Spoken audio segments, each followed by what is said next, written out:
everyone. I am Auntie Jody, an early childhood teacher from Jamaica based in Japan and a storyteller as well. I think if you follow me on any of my social media platforms, you will see that I love working with preschoolers and toddlers.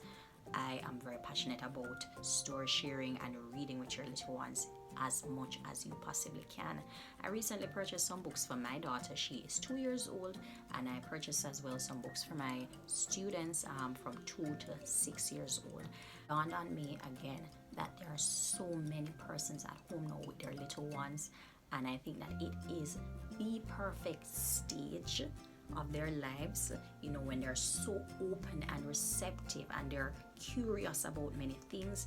And I think it's the perfect time to encourage more reading, and not just to encourage reading, but to bond with your little ones and really bond. Don't just give them a book and say read it, but actually sit down with them, let them see that you are reading it, give them a chance to read, give them a chance to get into a conversation with you and such. It's a perfect time for that. I'm going to share with you guys today 4 things to take into consideration when you are choosing books for preschoolers. My first thing is that you should choose books that cover preschool topics.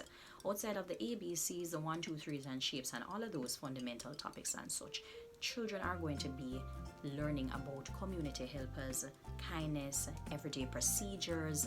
They're going to be learning about the weather and such. What you can do now as a parent, as a guardian, you can check the book list, right, to see what they're going to be learning at school.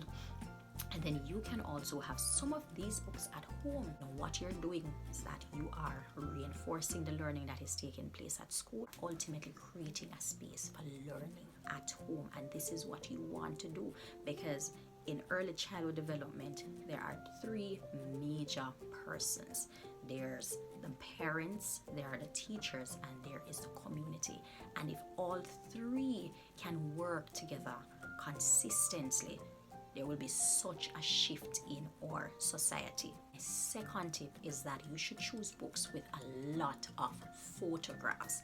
I mean, lots of beautiful, clean, clear, large images are always good for young learners. They especially like to see pictures that reflect themselves and reflect things around them. So that is something that you should always take into consideration. My third tip, choose books that you can use to sing with your little ones. Singing is one of the best and oldest ways for anybody to learn. Yes, it's easy for them to catch a song.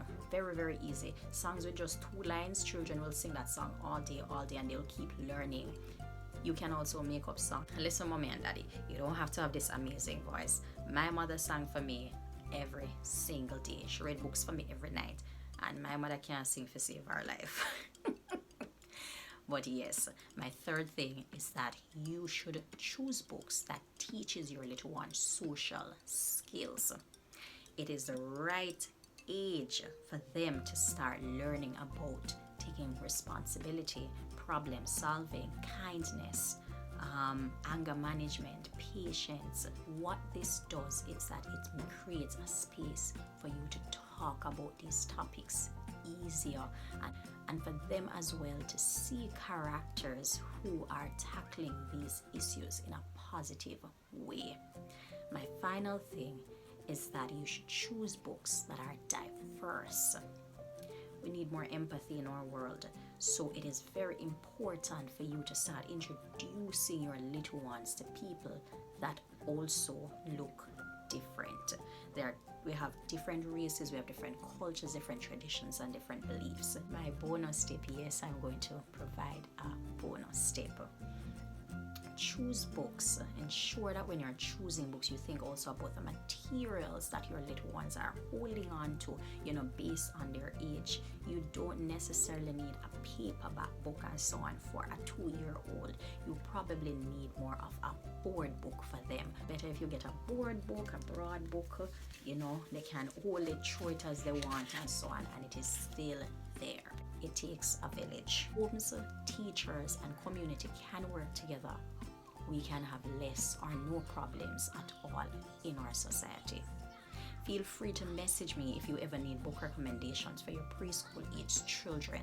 And do remember that I have my live story time coming up this week. See you guys next time.